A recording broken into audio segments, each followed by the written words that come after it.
नुकत्याच झालेल्या नीट परीक्षेनंतर लोकांचा नीटवरून तर विश्वास उडतच चाललेला आहे, पण आता लोकांचा UPSC वरून पण विश्वास उडत चाललेला आहे आणि याचं कारण म्हणजे पूजा खेडकर। बातमी वादग्रस्त ट्रेनी IAS अधिकारी पूजा खेडकर संदर्भातली आहे। बातमी आहे जिल्हाधिकाऱ्यांपेक्षा जास्त रुबाब असणाऱ्या ट्रेनी IAS अधिकारी पूजा खेडकर।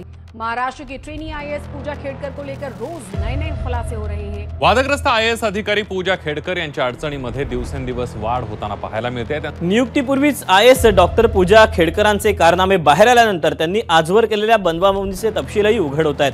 बातमी पूजा खेडकर यांच्या संदर्भातली IAS पूजा खेडकर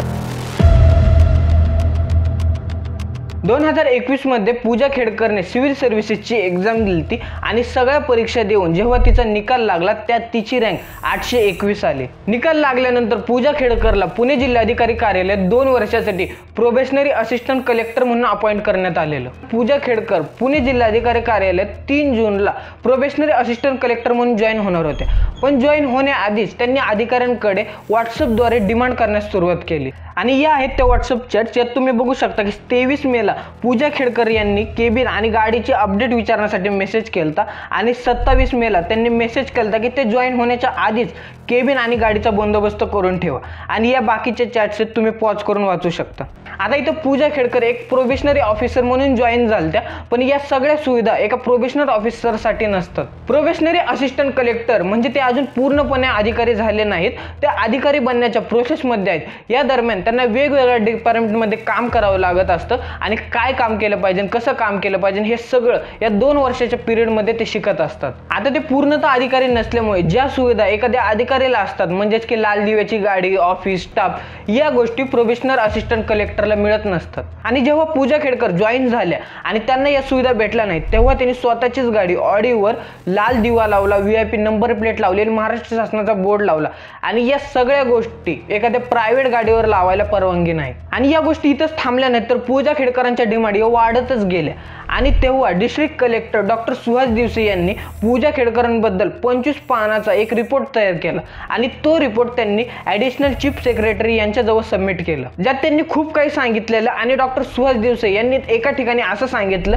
की पूजा खेडकरांसाठी पुणे जिल्हाधिकारी कार्यालयात A विंग मध्ये 4थ्या फ्लोअरवर त्यांनी बसण्याची व्यवस्था केली, पण तेथे अटॅच बाथरूम नसल्यामुळे पूजा खेडकरांनी ते वापरण्यास नकार दिला। नकार दिल्यानंतर पूजा खेडकरांनी त्यांचे वडील दिलीप खेडकर यांना कार्यालयात बोलून घेतलं। आता पूजाचे वडील दिलीप खेडकर हे महाराष्ट्र पॉप्युलेशन कंट्रोल बोर्डचे रिटायर ऑफिसर आहेत। रिटायर झाल्यानंतर त्यांनी वंचित बहुजन आघाडीकडून लोकसभा निवडणुकीत देखील लढवलेली। पूजाने दिलेल्या कार्यालयाचा वापर करण्यास नकार दिला तेव्हा तिने दिलीप खेडकर यांच्यासह B विंग मधील VIP सभागृहाचा शोध घेतला, पण तिथे इलेक्ट्रिकल फिटिंग बरोबर नसल्यामुळे पूजाने ते वापरण्यास देखील नकार दिला। या दरम्यान additional district collector Ajay More हे कामासाठी बाहेर गेलेले। पूजाने दुसरे कार्यालय नाकारल्यानंतर त्यांनी अजय मोरेंच्या केबिनचा ताबा घेतला आणि अजय मोरे यांची परमिशन न घेता त्यांनी त्या कार्यालयातील सामान हलवले आणि पूजा खेडकरांनी स्वतःच्या नावाची नेमप्लेट देखील लावली। या रिपोर्टमध्ये पुढे डॉक्टर सुहास दिवसे म्हणतात की पूजा खेडकरांचे हे वर्तन प्रशासकीय अधिकाऱ्याला शोभत नाहीत आणि या सगळ्या तर वरवरच्या गोष्टी आहेत। खरी कहाणी तर आता सुरू होती जेव्हा डॉक्टर सुहास दिवसे यांनी सबमिट केलेला रिपोर्ट पूजा खेडकरांच्या गाडीचे फोटोज आणि त्यांच्या मागण्या समोर आले आणि या गोष्टीची जेव्हा पडताळणी केली तेव्हा अशा गोष्टी समोर आल्या जे UPSC सिलेक्शन प्रोसेसवर डायरेक्ट एक प्रश्नचिन्ह उपस्थित करत आहेत। आता या सगळ्या गोष्टी जेव्हा उघडकीस आल्या तेव्हा सगळ्यांचं लक्ष या गोष्टीवर गेलं की पूजा खेडकर यांनी OBC प्लस PWBD च्या अंतर्गत परीक्षा दिलेली।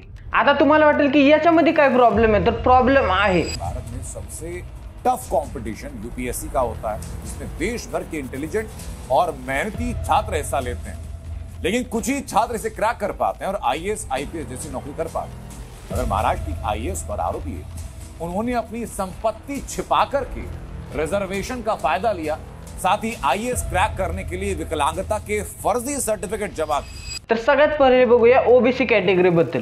तर पूजा खेडकरांनी OBC कॅटेगरी मधून नॉन क्रिमिलियरचं सर्टिफिकेट देऊन सिव्हिल सर्व्हिसेसची एक्झाम दिलेली। आता OBC मध्ये पण 2 कॅटेगरी असतात। पहिले असतात क्रिमिलियर, यामध्ये ज्या कुटुंबाचे वार्षिक उत्पन्न हे 8 लाखापेक्षा जास्त असतात ते या क्रिमिलियर मध्ये मोडतात आणि त्यांना जनरल सारखं ट्रीट केलं जातं। आणि दुसरे असतात नॉन क्रिमिलियर, यामध्ये काय असतं ना, ज्या कुटुंबाचं वार्षिक उत्पन्न हे 8 लाखापेक्षा कमी आहे ते या नॉन क्रिमिलियर मध्ये मोडतात आणि यांना काही बेनिफिट्स भेटत असतात। पुण्याचे आरटीआय कार्यकर्ते विजय कुंभार यांनी प्रश्न उपस्थित केले की पूजा खेडकर या नॉन क्रिमिलियरसाठी कसं काय पात्र असू शकतात, कारण त्यांचे वडील म्हणजे दिलीप खेडकर यांच्या निवडणूक पत्रात त्यांची संपत्ती 40 कोटी रुपये आहे, ज्यात त्यांच्या संपत्तीत 110 एकर शेतजमीन आहे, 7 फ्लॅट आहे, 900 ग्राम सोनं, हिरे, त्याचबरोबर 17 लाखाचे घड्याळ आणि 4 गाड्या आहेत. मग एवढं सगळं असताना पूजा खेडकर या नॉन क्रिमिलियरसाठी कशा पात्र असू शकतात, असे अनेक प्रश्न पुण्यातील आरटीआय कार्यकर्ते विजय कुंभार यांनी उपस्थित केले. त्यांच्या आई वडिलांनी मागच्या लोकसभा इलेक्शनमध्ये की ॲफिडेव्हिट ECI मध्ये दाखल केलंय. त्याच्यामध्ये त्यांची जमीन आहे ती 110 एकर दिसून येते. 7 फ्लॅट्स आहेत, एक तर पवई हिरानंदानीमध्ये 7 शॉप्स आहे, 6 शॉप्स आहेत. त्या शॉप्सचा एरिया 1,60,000 स्क्वेअर फूट आहे. 4 गाड्या आहेत, 17 लाखाचं घड्याळ आहे, डायमंड्स आहेत. इतकं सगळं असेल आणि जर त्यांनी तिकडे 8 लाख रुपये दाखवून जर क्रिमिनल मिळवले असेल. आणि याच्या संबंधितच सोशल मीडियावर पूजा खेडकरांचा एक मॉक इंटरव्ह्यूचा व्हिडिओ व्हायरल होत आहे. Your father worked some bank or where? Your father? So no sir, he's a civil servant. Civil servant? Yes. But no salary, zero income. You have shown actually zero income. Your father? Sir, actually my parents are separated and I'm not much in contact with my father. जसं की पूजा खेडकरांनी या इंटरव्ह्यूमध्ये सांगितले की त्यांचे आई वडील separate झालेले आहेत आणि त्या त्यांच्या आईसोबत राहतात आणि वडिलांसोबत त्यांचा संपर्क नाही. पण दिलीप खेडेकरांच्या निवडणूक प्रतिज्ञापत्रात कुटुंबातील मतभेदांचा उल्लेख नाही. शिवाय विजय कुंभार म्हणाले की स्वतः पूजा खेडेकरांकडे 17 कोटींची मालमत्ता आहे. मग त्या नॉन क्रिमिलियरसाठी कशा पात्र असू शकतात. मग जर या सगळ्या गोष्टी खऱ्या असतील तर या गोष्टीची चौकशी होणं फार गरजेचं आहे. दुसरी गोष्ट म्हणजे पूजा खेडकर या PWBDच्या अंतर्गत सिलेक्ट झालेले आहेत.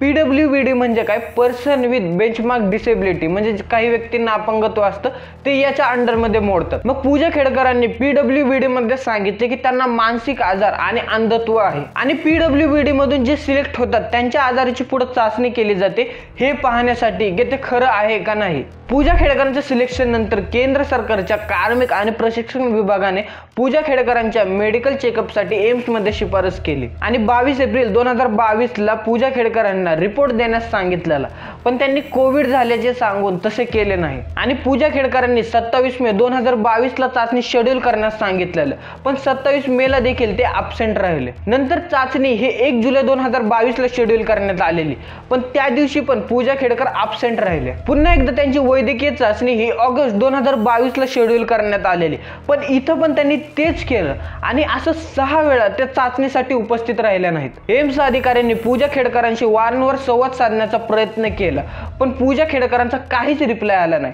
मग पूजा खेडकरांचा काहीच रिप्लाय आला नाही, त्यामुळे त्यांच्या अपंगत्वाच्या टक्केवारीचे मूल्यांकन केले नाही. पूजा खेडकरांच्या वारंवार निष्काळजीपणामुळे डिपार्टमेंटने त्यांची उमेदवारी रद्द करण्याचे ठरवले, पण पूजा खेडकरांनी केंद्रीय प्रशासकीय न्यायाधिकरणात याचिका दाखल केली, जिथं तिची याचिका फेटाळून लावली.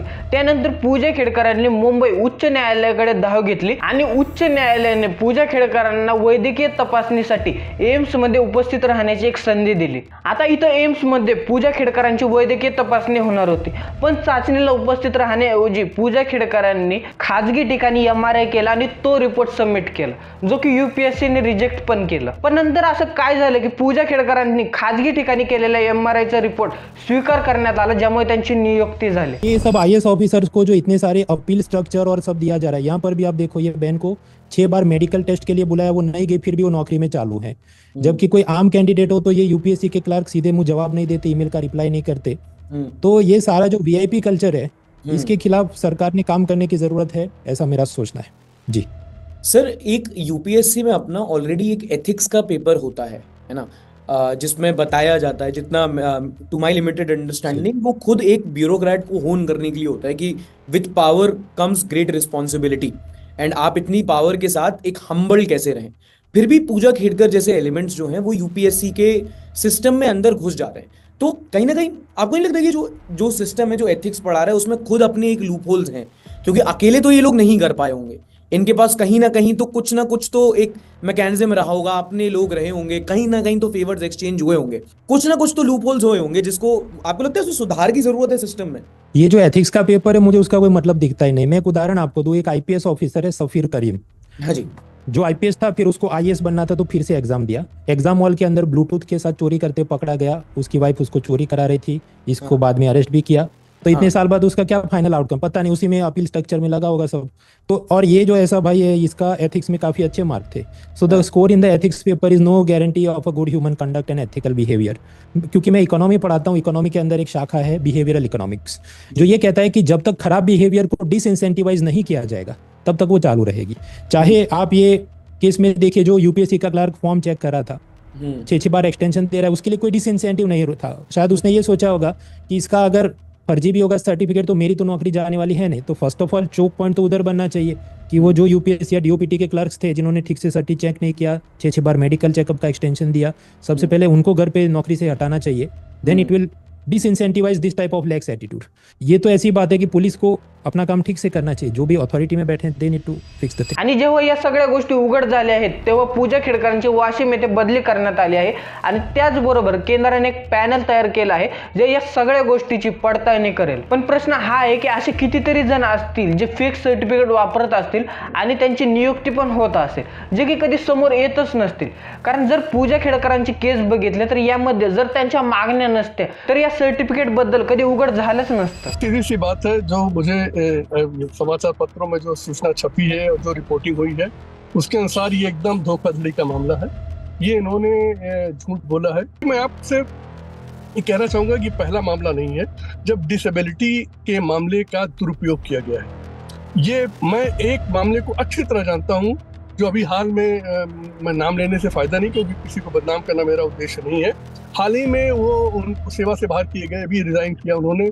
वो आपने सुना होगा एक आईएएस अफसर यूपी काडर की है थे जो डांस किया करते थे और वीडियो बनाया करते थे और बड़े बड़े हीरो हीरोइन के साथ अपने वो जो है वो निकाला करते थे, सॉन्ग निकाला करते थे। वो भी डिसेबिलिटी में सेलेक्ट हुए थे।